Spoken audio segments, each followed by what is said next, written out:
دور موجود کے اندر سب سے بڑا فتنہ اور سب سے بڑی آزمائش جو دور موجود کے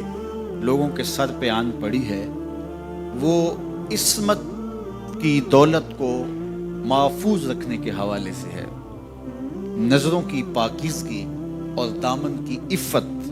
اور پاکیزگی کے حوالے سے ہے۔ تو جب کوئی شخص عفیف نہیں رہتا، جب کوئی شخص پاک دامن نہیں رہتا، تو پھر یہ وہ غلاظت ہے کہ جو زندگی کی ہر خیر کو چاٹ جاتی ہے اور انسان کی ساری صلاحیتیں زنگ آلود ہو جاتی ہیں۔ یہ دور جس دور سے ہم گزر رہے ہیں، یہ سوشل میڈیا کا زمانہ ہے، اور سوشل میڈیا میں جو رتب و یاب موجود ہے اور اس کے بعد غلاظتوں سے لتھڑا ہوا جو وہاں ماحول ہے،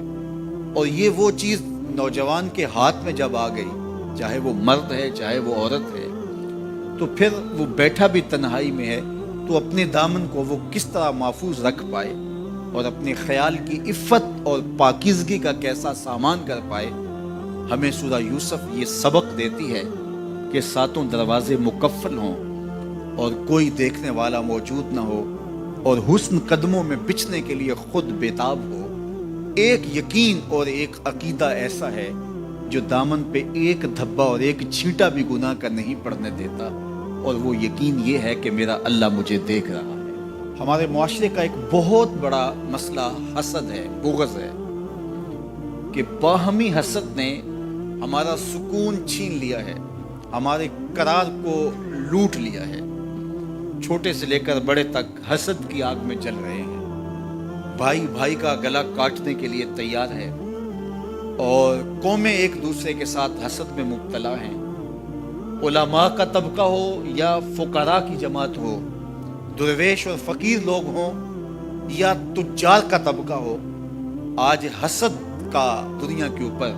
پہرا ہے، اور حسد اور بغض اور کینہ اور نفرتیں، اسی کا دور دورہ، اس کی حکومت چل رہی ہے اور اس کا سکہ چل رہا ہے۔ حکومت کے ایوانوں سے لے کر کے فقیر کی جھونپڑی تک آپ کو حسد کی ہی شہنشاہی دکھائی دے گی۔ سورہ یوسف ہمیں بتاتی ہے کہ حاسد کس طرح نامراد ہوتے ہیں اور محسود کس طرح کامیاب اور بامراد ہوتا ہے۔ جس سے حسد کیا جائے، اور حسد کرنے والے بھی کوئی بیگانے نہ ہوں، حسد کرنے والے اپنے سکے بھائی ہوں، حسد کرنے والے پیغمبر زادے ہوں، لیکن جب وہ حسد کی آگ میں جلتے ہیں تو اپنی ساری صلاحیتوں کو زنگ آلود کر لیتے ہیں، اور جس معصوم سے حسد کیا جاتا ہے وہ 13 سال کا یوسف ایک دن مصر کے تخت پہ جلوہ فرما ہوتا ہے، اور پھر وہ حاسد سامنے سوالی بن کے کھڑے ہوتے ہیں، تو محسود کس طرح ان کے ساتھ رویے اختیار کرتا ہے۔ یہ صورت ہمیں رویوں کا حسن بھی سکھاتی ہے، رویوں کا جمال بھی بتاتی ہے کہ رویے کتنے خوبصورت ہونے چاہیے۔ تمہارے ساتھ اگر کسی نے اچھا سلوک نہیں کیا، تو جب تم ایسی مسند پہ پہنچتے ہو جہاں تمہیں عزتوں سے نوازا جاتا ہے، تو تمہارے رویوں کی خوبصورتی کیا ہونی چاہیے۔ سورہ یوسف میں یہ بھی بتاتی ہے کہ عزتیں اللہ کی عطا ہوتی ہیں، اور جب کوئی بندہ اللہ پر کامل بھروسہ کر کے بیٹھ جائے اور اس کا اللہ پر توکل مضبوط ہو جائے، تو اس کو چاہے اندھے کنویں میں بھی کیوں نہ لٹکا دیا جائے، اللہ وہاں سے نکال کے بھی تخت پہ بٹھانے پہ قادر ہے۔ علماء تفسیر نے لکھا ہے، جو سورہ یوسف کو سمجھتا ہے، سورہ یوسف کی تلاوت کرتا ہے، حاسد اس کا کچھ نہیں بگاڑ سکتے۔ اللہ تعالیٰ اس کو حاسدین کی شر سے محفوظ فرماتا ہے۔ اور ہمارے بزرگوں سے یہ منقول ہے